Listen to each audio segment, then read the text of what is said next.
আসসালামু আলাইকুম, কেমন আছেন সবাই? আশা করছি অনেক অনেক ভালো আছেন। আলহামদুলিল্লাহ আমরা অনেক ভালো। তো অনেক দিন পরে আবারও চলে আসলাম আপনাদের মাঝে। এই যে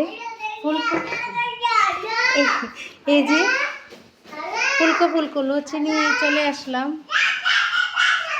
আর আমার ছোট্ট মেয়েটা কিন্তু অনেক চিল্লাপাল্লা করতেছে। এই যে আজকে আমাদের ইফতারি হচ্ছে ফুলকো লুচি, সাথে সেমাই আর গরুর গোশত।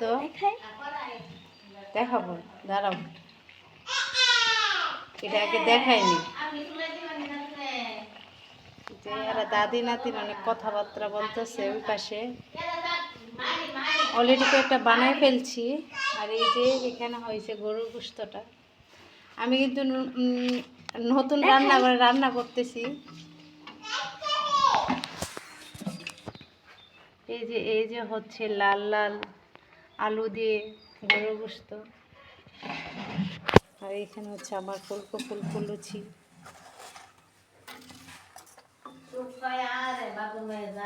কি হয়েছে?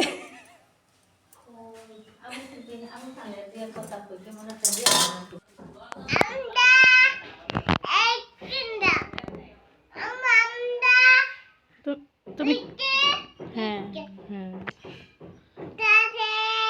তুমি কি খাও?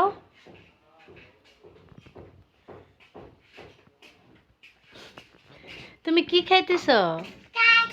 চা খাও, সাথে মাম খাবা?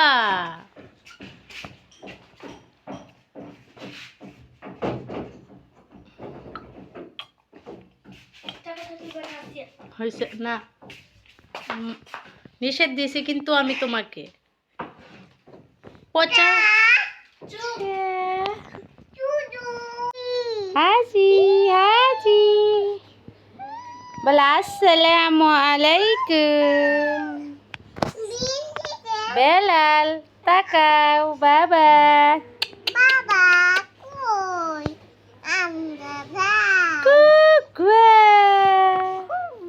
বেলাল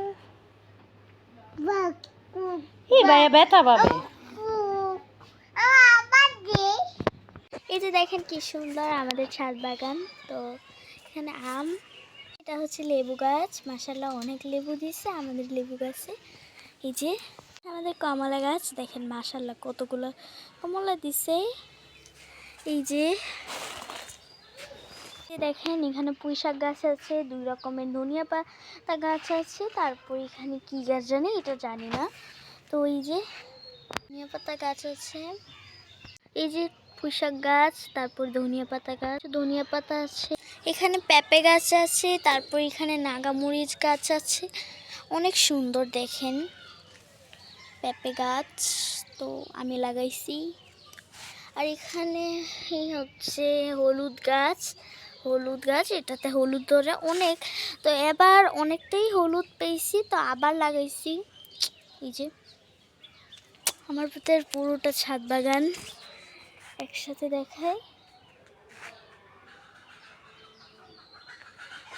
এখানে আছে আতা ফল, অনেকটাই আতা ফল দিছে। এই যে আতা ফল আছে, ওয়াও, নিচেও আছে আতা ফল। এই যে তারপরে এই যে এই সবটা নিয়ে আমাদের ছাদ বাগান। তো ঘরের সব তো এলোমেলো, তো তাই জন্য একটু আছে। তো পরে ঘর গোছানোর পরে তারপর আপনাদের সাথে নিউ ব্লগ নিয়ে আসবো। কি সুন্দর আকাশটা না?